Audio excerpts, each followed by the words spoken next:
So I thought what we do today is just have a pretty, just a simple strategy application session where we cover.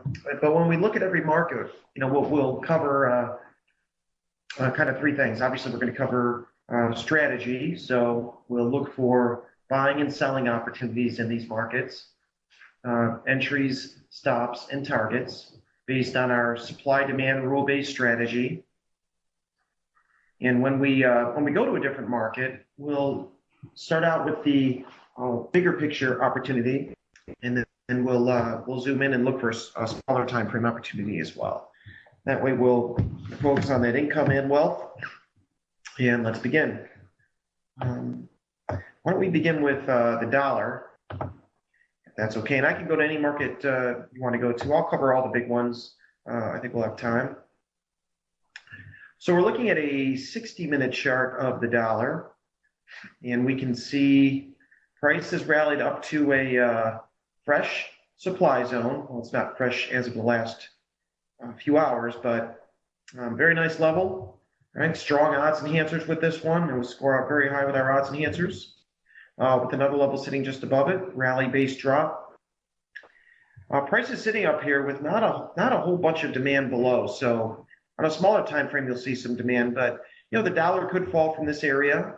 When we back out and look at the larger time frame, you can kind of see where we've, we turned and really at the beginning of this demand, and now we're back up to this supply. So watch that. This is a key level for many markets, and even if it goes a little bit higher, which you'd probably expect at this point, ultimately you'd expect the dollar to turn down a little bit. Right? I want to take you over to the S&P next, and then we'll go to some currency markets after that. And I'll cover, I'll make this kind of basic review of strategy, and we'll also cover quite a bit of detail. All right, one more chart. There it is.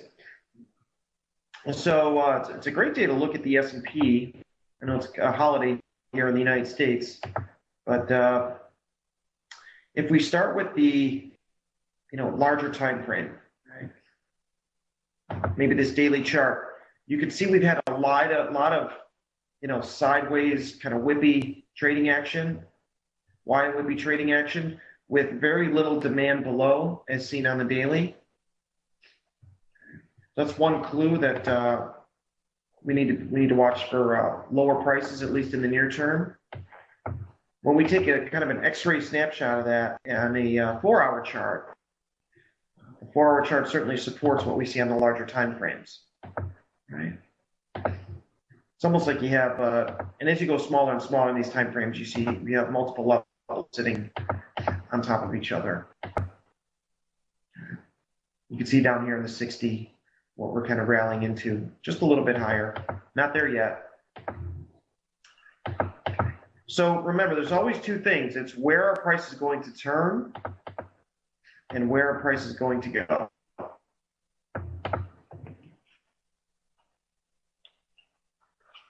Okay. Where our price is going to turn and where it's going to go. So on the turning point side, we have some levels up here. And again, you can look inside these on the 60, but you can see it down here in the lower left corner. Okay, we have some demand, some supply starting right up here, 21.25, and then a whole bunch just a little bit higher. So it's like a 10-point range up here. Oh, almost forgot. Just full disclosure. So I'm already in a short position from last week. So just so everyone knows that. Not as big of a position as I would like. I wanted the market to go to a little bit higher into the 2130s. It didn't, so I was only able to get on a portion of the position. But anyway, so I'm short from last week in the S&P still, and plan on letting it just play out. So we've got the where price is going to turn part kind of down. We've got the general area now. Where our price is going to go. For that, we look for the opposing demand zone. Okay. So if we look down and to our left, right, you may look at this and say, well, that's good demand. Well, it was fine, but we've already been back here and we spent a lot of time there, right? A full day, a little more than a day was spent down in this area, which means buy and sell orders were being matched and order flow was being filled, right? So there can't. So our assumption then is, and then we came back here again and bounced, and now we're going up to supply. So the assumption then is there's not a lot of buy orders left here. Therefore, we look to the next demand level below, and when we go down in the chart, we don't really have anything that even remotely resembles demand until we get below 2100. Okay, and that's not that far away. We're in the 2120, so that's really not that far at all. But and if you look below that, right, all this area, this price action right here, none of this is fresh demand. So down to 2060 on the time frame we're looking at now, there's nothing even close that there's nothing that even remotely resembles fresh demand. So we have some conclusion. We have some fresh supply levels above, no fresh larger time frame demand levels below. That suggests lower prices in the near term. It's not to say we can't turn higher, at some point, but that'll happen at demand, and that's not where prices are at right now. Okay, so we covered the dollar, we've covered the S&P. So that's the bigger picture view. Let's go to the smaller time frames now. Every market we'll look at, we'll also spend time on the smaller time frames. You can see the S&P is at an easy time rallying up to this because there was nothing to stop it. No supply in here. All you're going to get are a rally. But now we're up into supply, so I'd expect prices to kind of stall out up in this area all the way up to, the 21.25. So you're probably have a little trouble here. But let's see what's sitting just above that. Yeah, we'll go to the see some. So like I said, we'll start to hit that larger time frame supply in the 21-25 area. It's a big area. So that's why I was scaling into a short position. Wasn't that easy to pinpoint an exact turning point within a 2-point range like we so often do. So, but that's okay. That'll happen sometimes, and it's well worth it with the profit zone below. Okay. But I also want to do this. I'm going to go to maybe just go to a little bit bigger time frame, just so you can get an idea of what's below us. Okay, so we have this area right here. Again, this is I caution you. This is overnight trading on a holiday. Okay, so these are not trades. I'm going to stick with the trade I'm in, but these are not trades that I would necessarily initiate. I want to see prices go hot, a little bit higher into that, maybe that 25 area.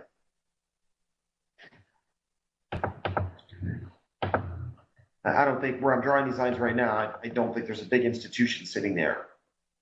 But let's look down now and to the left. Any fresh demand down here?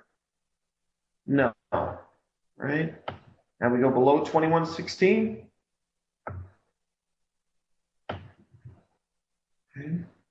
There's 2116 again. So remember, we've already been there over to the right. So let's go below 2113.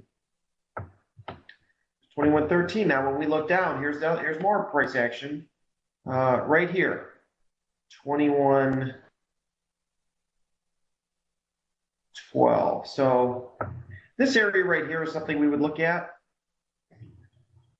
And again, this would just be for a short-term bounce, a trade you're in and out of in just minutes, maybe less. Okay, remember we said we were going to cover big time frames, small time frames, opportunities. So that comes in around 2112.25 down to 2111. And here you need to stop, I would say, as a rule, just half a point below that level should be fine. And you're trading that for a short-term bounce, right? A little short-term trade. Ultimately, if you're in that bigger picture short and it's and price is falling into a level like this, Possibly it's a profit taking area, and if you do, you'd want to do it before that, like a 2113 type exit, or you just leave it alone. Because again, in the big picture, shouldn't be price shouldn't have a hard time getting below 2100. So I'm in that short position. This 2112 is not going to scare me. Okay.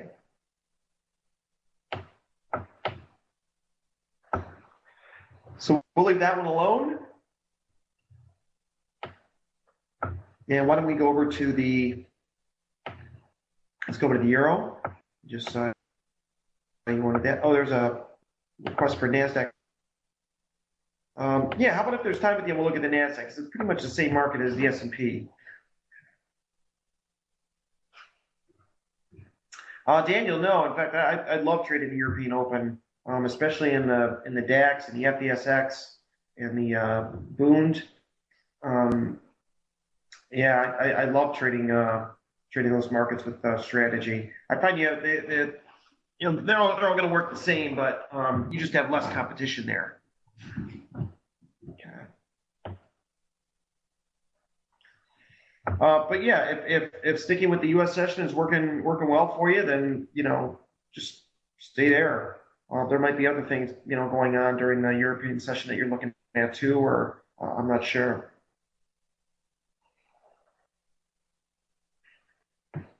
Okay, let's look at the euro. So remember, we looked at the dollar, so that's going to obviously come into play in a big way with all these markets, especially the euro.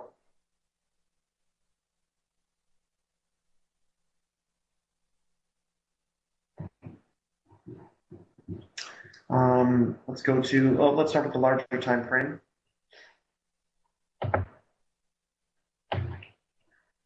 Chat box over here.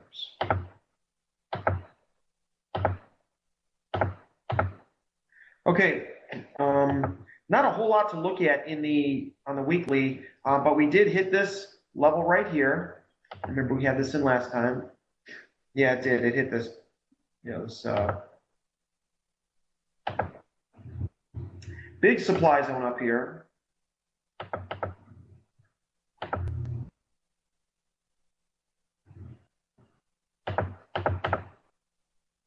And fell, obviously, and if the euro should happen to get up into this range, yeah, there's a huge profit zone there, but I don't see that happening anytime soon.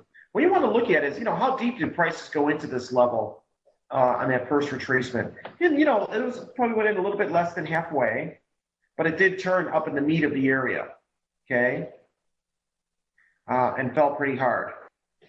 Now, what's sitting below?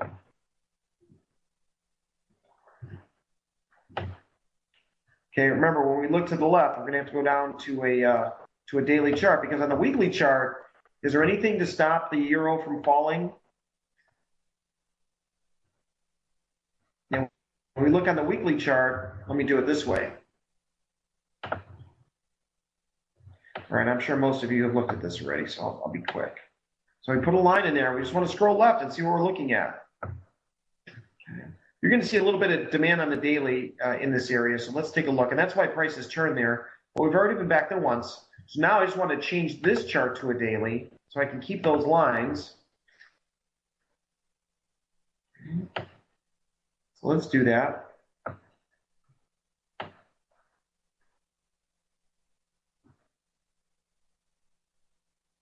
All right. So this is where prices turn.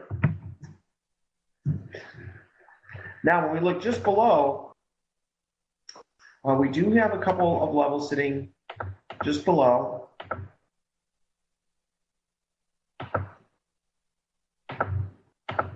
Okay, let's put those in.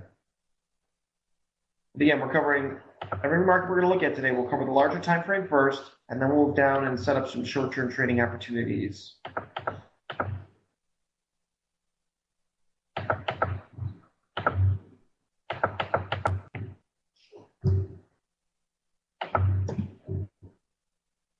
Okay, this one comes in about right there, about 102.50. So we're obviously well below that. The origin of the gap, no. So I'm glad you asked. Someone's asked about the origin of the gap.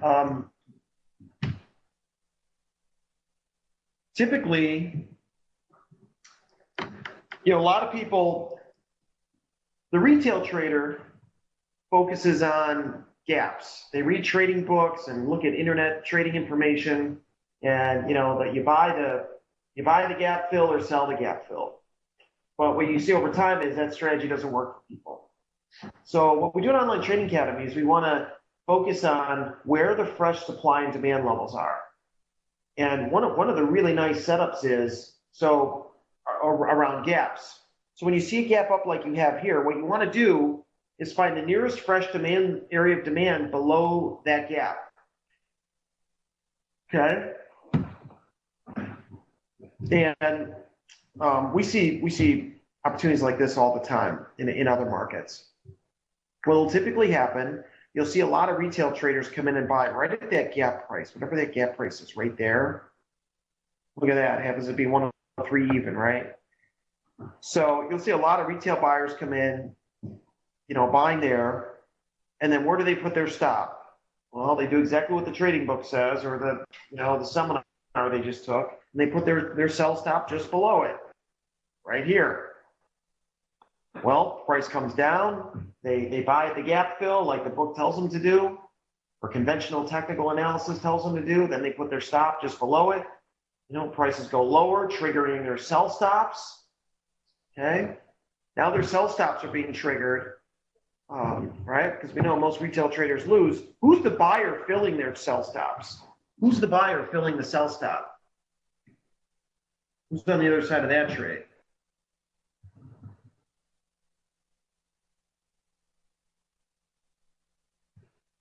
Right, banks, institutions, or you. Okay, why can't it be you? I love to take that trade. Okay, well, why does it always have to be someone else? Why can't it be you? Okay, that's what we want to do. We absolutely want to buy the sell stops and sell the buy stops, just like a bank does. Make sense? So you're going to find so many times you have a nice fresh demand zone sitting right below the origin of that gap, and it allows you to really start trading, thinking and executing like a bank or a financial institution. And I would say the easiest place to do that is the FX market, the spot FX market.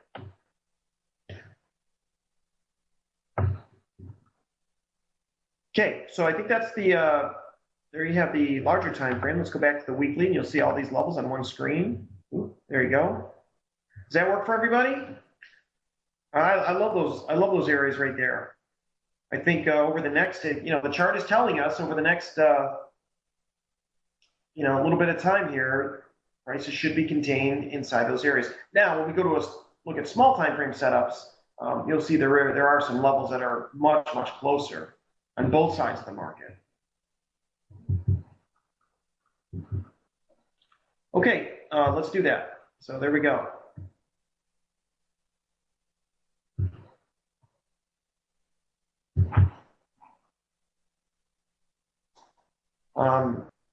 So here we're looking at a small time frame chart of the euro now. We've got our longer time frame stuff set up.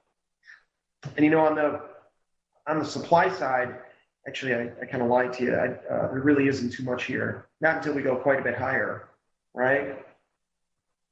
Now, is that a surprise? Or might we expect that finding supply here is a little tough? What was the first thing that kind of triggered that? That we might not be able to find a strong supply close to current price. What kind of give us that clue earlier? Dollar supply, right? Notice how we scroll up, we looked at the larger time frames, smaller time frames. None of this represents the picture of fresh supply. So, yeah, George, you can certainly do some, an options play on that if that's what you're getting at.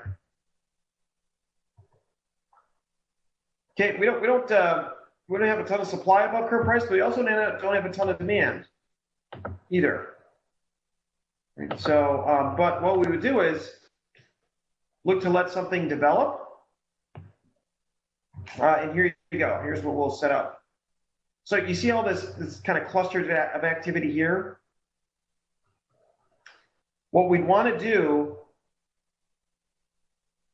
is let price, one scenario is, price will turn a little bit higher here and fill all these sellers that are sitting here.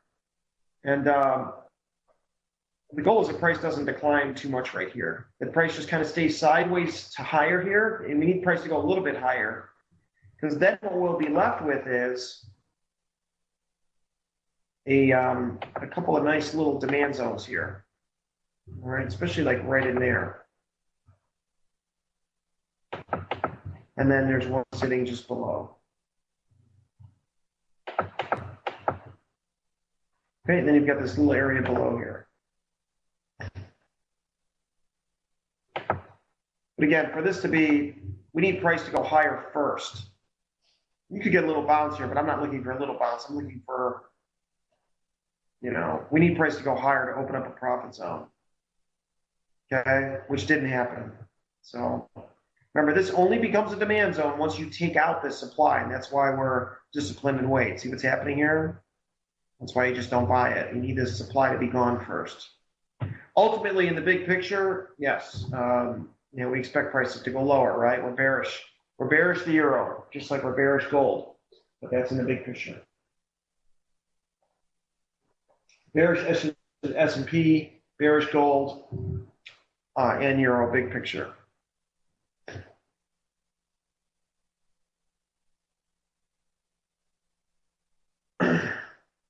Okay.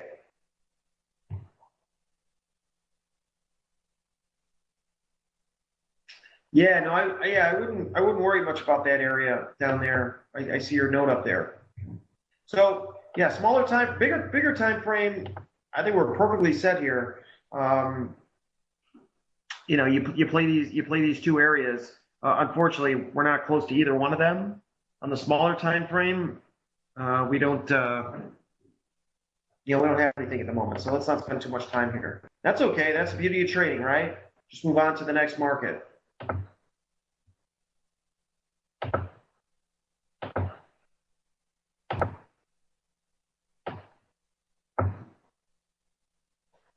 Here's the Aussie.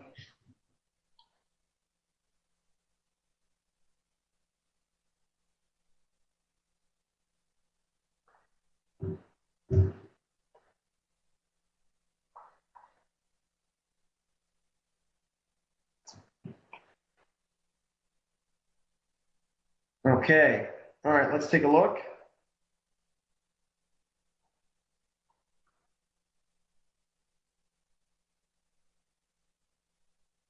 All right.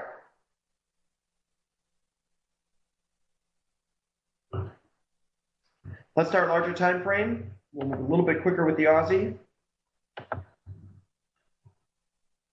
Same thing here. You just came up to the supply. Now we've fallen down. There's room below.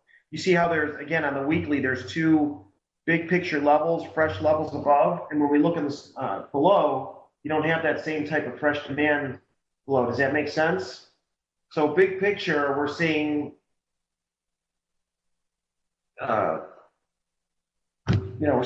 big picture, the prices can come down. So, but in smaller time frame, it's a little bit different story.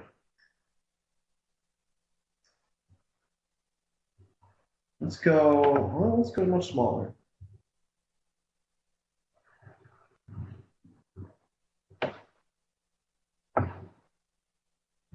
Here we go. Sorry, I think the chat box is getting in the way a little bit.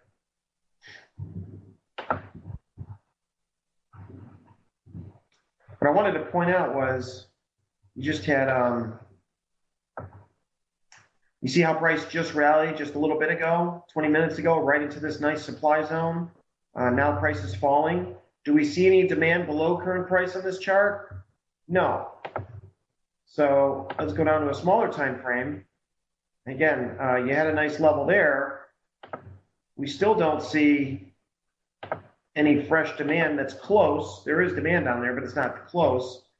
and see if we have enough for a decent profit zone, because here's a nice little level. And again, just remember, this is a holiday in the U.S., so very light trading volume today in a lot of the major markets. Okay, so we do have a little supply at 78.25 to call it 78.27. Stop would need to be a little bit above that. If you look down and to the left, these are just pivot lows. Remember, those are not demand. Okay, but possibly a target right here, 78.14. Let's put that in.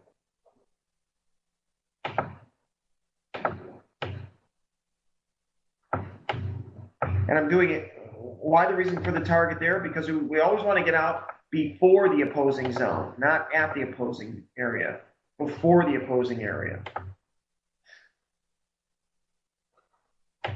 So just like the other trade, though, we want to see this demand taken out that they were dealing with right now. And it looks like it is. Almost. We're almost there.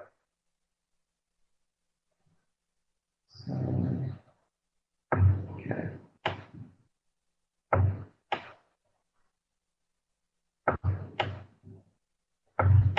Okay. So there we go. That's a very conservative setup. You can certainly go for a bigger move according to the large time frames. But again, pay attention to the dollar when you're trading, most of these markets we're looking at.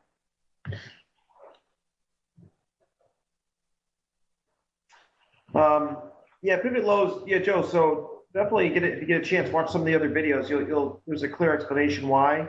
Those are conventional, technical analysis support resistance levels, which is very different than the supply demand concept we're talking about. But every time price comes down, for example, to demand, what's happening to the buy orders there? They're decreasing, right? Right, which means demand is getting weaker and weaker in that area.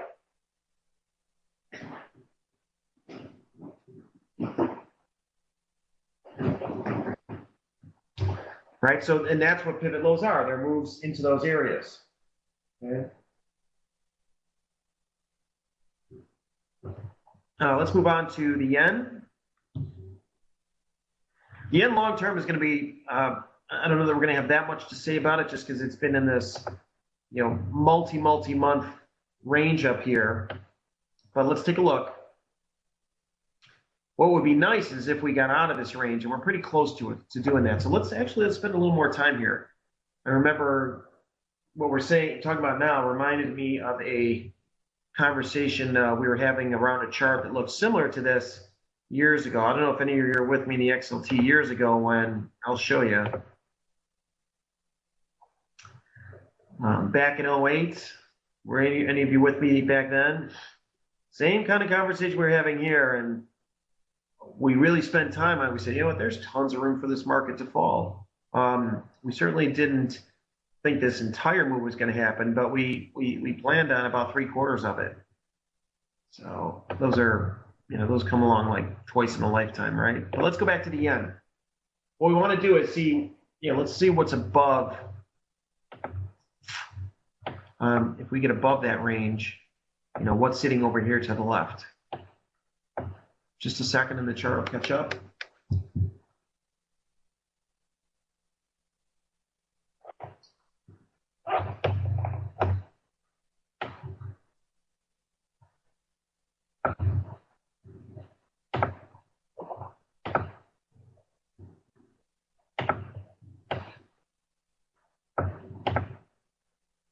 Okay, let's go left. All right, so you can see what's containing price up there. Really nice looking supply, right? Almost a very textbook level right there. We put our lines in according to rules. Here's our distal line. Here's our proximal line.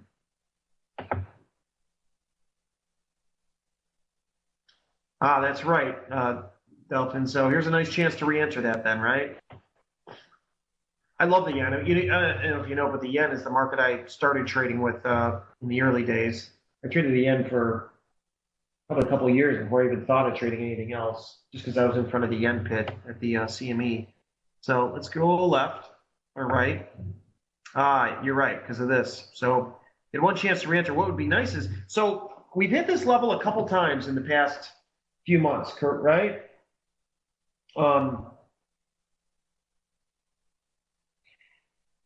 the fact that we're just touching, and remember, we drew the zone based on the zone. We didn't put a line on those, we didn't like that's how the line should be, right? So the fact that we just touched this level twice in the big picture and felt pretty good. What does that tell us about the supply in this area? Yeah, a lot of supply or just a little supply? Yeah, probably quite a bit. Okay. So set that aside for a second. What's going to happen with the mindset of individuals and even some professionals when if and when the yen trades above either of these two prior highs? In other words, when the news flash comes out around the world on everybody's computer screen and on television that the yen is just made a new high for the year against the dollar, are people immediately going to think bullish or bearish when they hear that? Because that will be the headline. Yen, new high for the year against the dollar. Right? Most people are going to be bullish. Right? Makes sense? So just look at the chart that I have up here. You've just had this rally from 95 all the way up to 121. And now if price trades above 122, is that the time to buy? Make sense?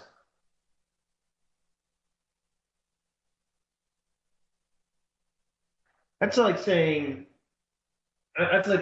don't buy your car when it's new, right? Pay full price for a car when it gets when you've driven it more than 100,000 miles. Because as soon as you go over 100,000 miles on your odometer, now you know that it's a great car. Because if you're able to drive it 100,000 miles, it's an amazing car. Now pay full price. Don't pay full price when it's don't buy when it's new. Wait till you've traded it. Wait till you've driven 100,000 miles till the car is proven. Does that make sense? Before you go run that next marathon, right? The biggest marathon of your life, make sure you run a marathon earlier that morning, a full marathon, and then run the important marathon. Okay? It sounds ridiculous. I agree. I see what you're typing there. It sounds ridiculous. But then why do people do it here in the financial world? Because they don't know. People do what people are told. I hate to say it. I'm a person too. But it's you look around life, it's monkey see, monkey do. I mean, people just yeah.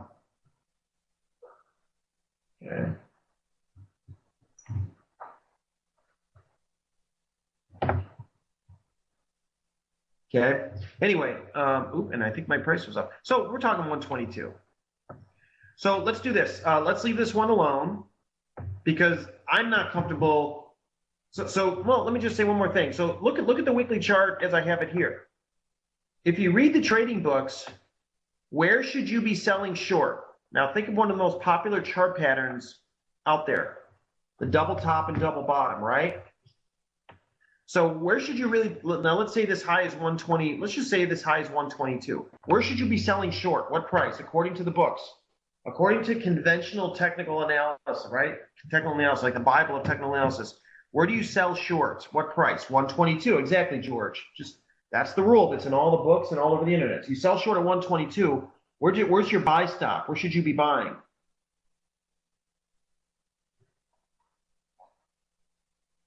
Yeah, a little higher. Exactly. Maybe 122.10 or 122.20. I don't know, somewhere above 122. Does everybody understand that? Those are the rules. Just Google, double tops, and you'll see the rules. So Anyway, I think you get the point. So what we want to do, if we're really thinking and executing like a bank, is start selling where the buy stops are. Okay, start selling, and trust me, if price trades above 122, you probably will see this, ferocious buying coming into the market. There's probably people that have, buy stops sitting there to enter positions above 122. Let it happen. Let all the euphoria happen. But as soon as it dies down, we may want to consider a short position. Okay, because according to the charts, that's where the smart money is selling. Yeah, so Andre, you bring up a good point. Let me scroll left. And I want to see, okay, so the top of that level, call it 122.80. So that's pretty tight. A big picture level like this, only 80 ticks or pips. Let's see. So I'd want to, if it's a big picture trade, I want to have my stop a decent amount above 123. Okay. Now you might be thinking you have no interest in a 100 pip stop, but if you're betting on a 500-600 point move profit on the profit side, well, it's not such a big deal. Anyway, we'll plan that out. We're not there yet. Let's see what happens this week. Okay. And honestly, I think the trigger for you to get interested would be that headline. So you really don't even have to watch the chart. Just watch the headlines. And if you see something that says, hey, it's making a new high on the year against the dollar, time to pile in, that's when we probably want to get interested. Okay, let's look at another one. How about the pound dollar?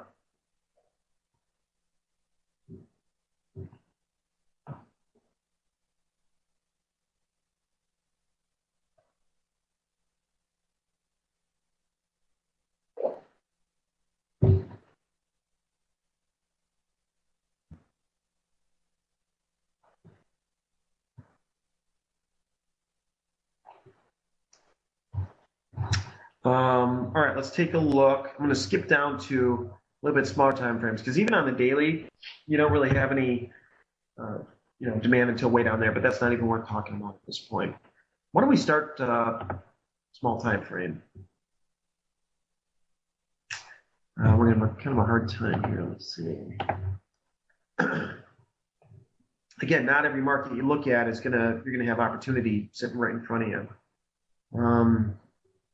Let's go over here. We need to see what's below. Here we go. Okay, so what I'm interested in is this price action below, and I'm going to take one more. I think we're just taking different X-ray snapshots just to see where we're at and what's below. And again, I just looked at 3 or 4 different time frames. The level that keeps popping up is this one. On every one of these time frames, there's really nothing significant that's closer to current price.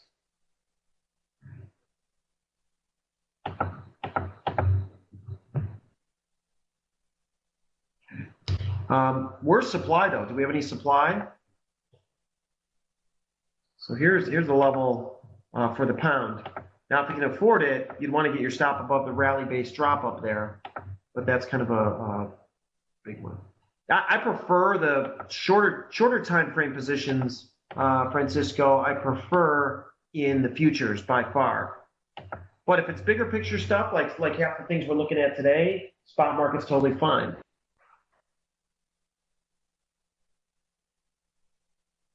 Okay.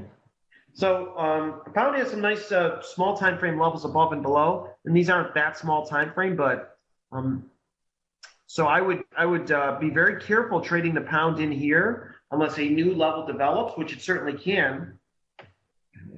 Remember, we may end it. We're going to end this session soon, but 10 minutes from now, a new level may develop. An hour from now, a new level may develop. Tomorrow morning, a new level may develop. But what we have to work with right now, the chart is telling us that banks are sellers up here at supply and buyers down here at demand. And doing it this way too, this is a good way to keep yourself out of trouble. And yeah, so Francisco, to make that decision, what you probably want to do is anytime price comes close to a potential entry point in one of the major markets against the dollar, make sure you look at the dollar before putting on the position. Okay?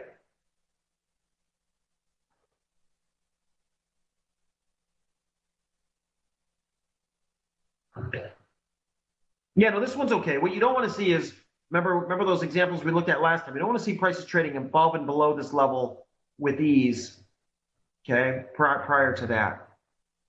That's not the picture of an imbalance. It's actually the opposite picture. Okay.